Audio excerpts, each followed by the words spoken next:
You're watching This Week in Jacksonville with Kent Justice. Jacksonville's Paul Renner is a former Speaker of the Florida House and has represented Northeast Florida in the state legislature, and he's a Republican running for governor this year.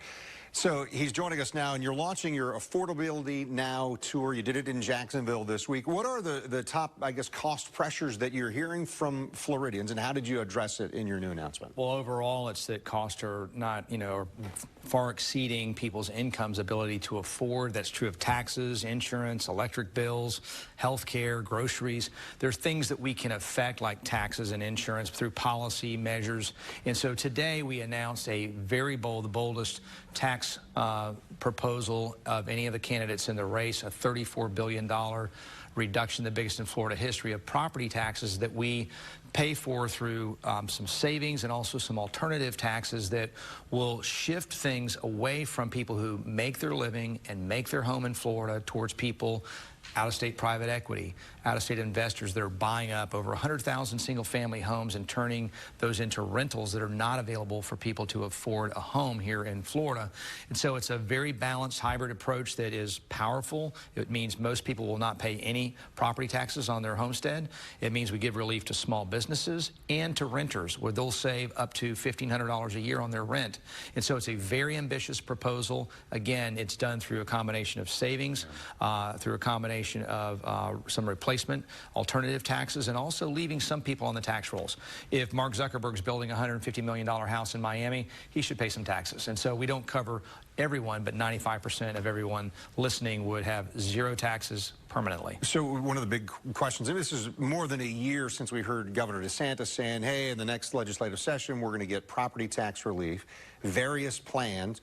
The biggest concern that we heard was, yeah, but if you take away that property tax revenue, then local communities, municipalities are going to have a tough time addressing public safety and other really important things. How does your plan address some of those issues? Well, it's fully funded, so it covers that. So all the essential services, police, fire, schools, infrastructure, very important. And I'm committed, certainly, somebody that believes law enforcement, first responders are the #1 priority of government to keep people safe and protect the rule of law. So we protect that, we cover that, and we do so, again, through some savings. I think the state's going to have a share in this property tax reform, where some of the savings the state can have. We're not just going to doge local governments, but also the state government, our universities, places where we believe save from $10 to $20 billion over a period of years at all levels of government. And that can allow us to bring down property taxes in part by not raising any taxes alternatively or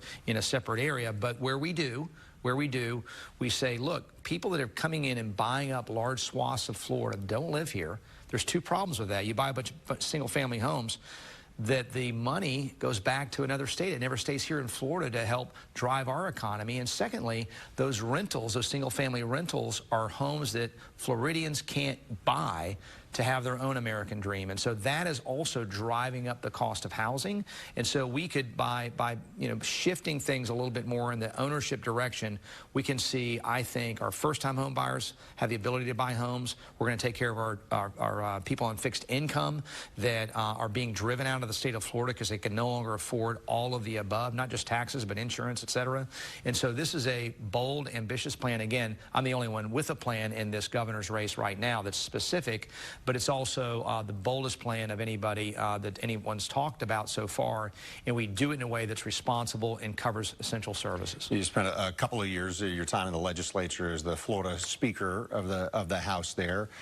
You would know this answer. Hopefully it's a yes or no, but would your plan require a constitutional amendment? That's what we've heard so much of on, hey, if it gets to, it's going to have to go to voters about some of these plans. It does, and it has to get to 60%, which is why this has got to be an everybody wins. After this is over, we have to feel like, hey, we're all better off than when we started this program, because it's a major reform. Let me say this. I hope, the governor's called for something on homestead property taxes. I support that. If they can get it done this year, I'm all for it. I'm all in support of what the governor's trying to push. The legislature has done nothing. They've failed. They don't have one thing on the ballot to save $1 property tax as we speak. And the governor's been advocating for 2 years. And so what I would do is if it fails to happen in 26, when I become governor in January of 27, we'll immediately come in, have an appropriate rollback while we work on the plan that I outlined today to go on the ballot in 2028. But I don't want to wait until 2028. I hope the legislature can do their job now. They've debated the pink flamingo as a state bird. How about you show up and do something for affordability for us?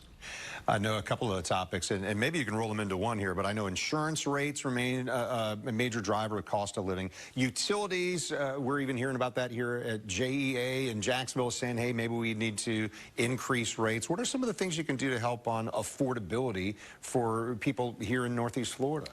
Well, when it comes to electric rates, you know, we don't have our utilities that are delivering the lowest possible cost that's domestically sourced in the US of A and that it's reliable.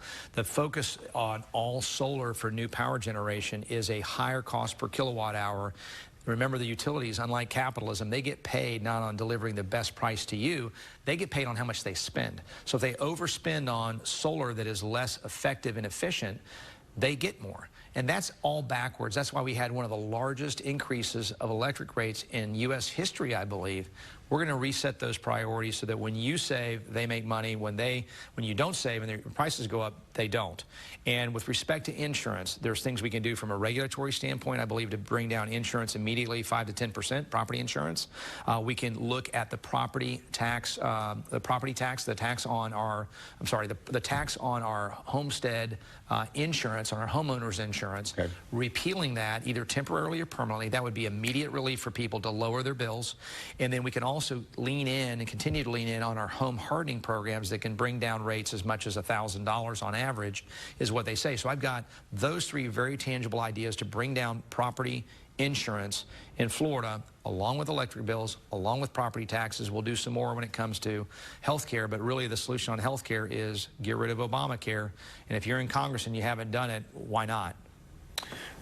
Former Speaker Paul Renner, thank you so much. Appreciate it, and glad that since you made this announcement in Jacksonville for this statewide effort that you were able to share with us today. Thanks for your time. Thank you.